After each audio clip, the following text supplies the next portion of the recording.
Prior to your departure with WWE, there were some backstage issues with the writing staff.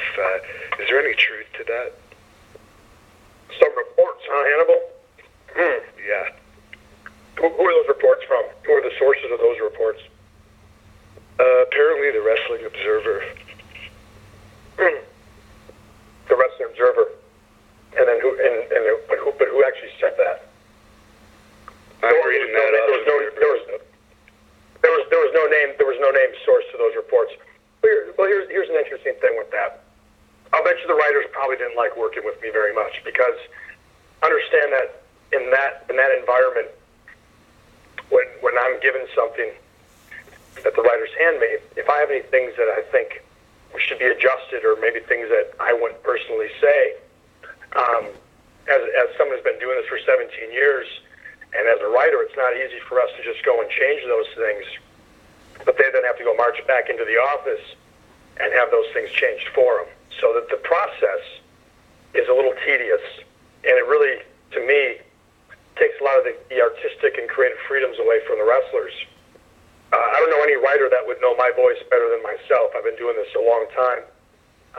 So, I'll say this. If there's any writers who have any issues with me in WWE, they certainly never expressed that to me. It was something that was never brought to my attention. So I can't really speak on anonymous reports. But I will say the process in and of itself is tedious, and for a bunch of guys who are, sometimes afraid for their jobs or scared of their own shadows, they have to repeatedly march into the chairman's office to ask if a line could be changed or some verbiage could be switched around. I'm sure for them, maybe some of them looked at that as kind of a pain in the ass. But outside of that, if that wasn't the case, that was never brought to my attention. So I guess that's all speculation and hearsay.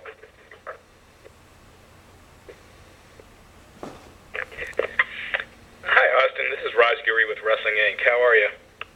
Doing good. How's everything, man? Everything's good.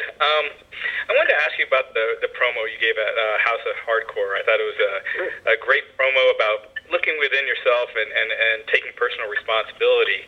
I just wanted to know how things have changed for you personally now since your last run with Impact Wrestling. Well, first of all, thank you, because there were some people who did appreciate that promo. But you know what? I thought with that promo, I thought that there was people were expecting me to go out there and just start, launching napalm and burning bridges, and it's easy to do, right? It's easy to always point the finger at other people and blame them. But I wanted to go out there and do something that people weren't expecting, and I want to take personal accountability. Because again, the only thing that we can truly change is ourselves. The only thing that we can look at in situations that maybe don't work out the way we'd like to work out is, what did I do to contribute to that? I can't change all the other factors in play other than the factors that I bring to the table. And for any backlash that I did get from certain people, or certain contingencies on the internet, I got a lot of messages and a lot of comments from fans who really appreciated someone kind of stepping out and doing that, and also made them feel like someone understood some of the things that they struggle with. So,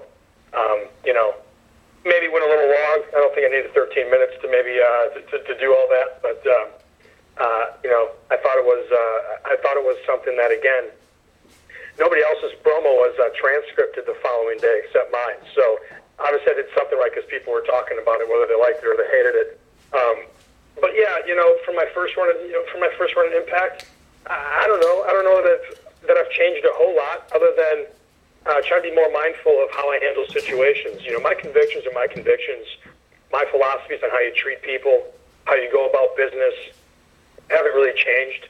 But now as I come back, the third time or whatever that I've come back, or fourth time, some of the people in positions of power have changed, and the way that they want to go about business, the way they want to treat people. Again, just looking somebody in the eye and being honest with them. That's not an easy thing to find in this industry, and it hasn't been for a long time. And I never understood why, with guys who are in such positions of power, would be so afraid to look somebody in the face and just tell it to them straight. and there's a lot of, so the whole glad handing and smiling and stabbing somebody in the back or waiting until their back's turned to kind of bury them, I've never understood that philosophy.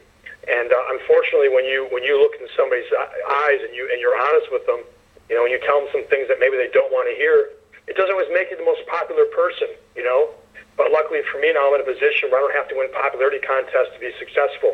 I can rely on my skill, my passion, and my philosophies on wrestling, and don't have to worry about winning the popularity contest. So, I try to be a little more.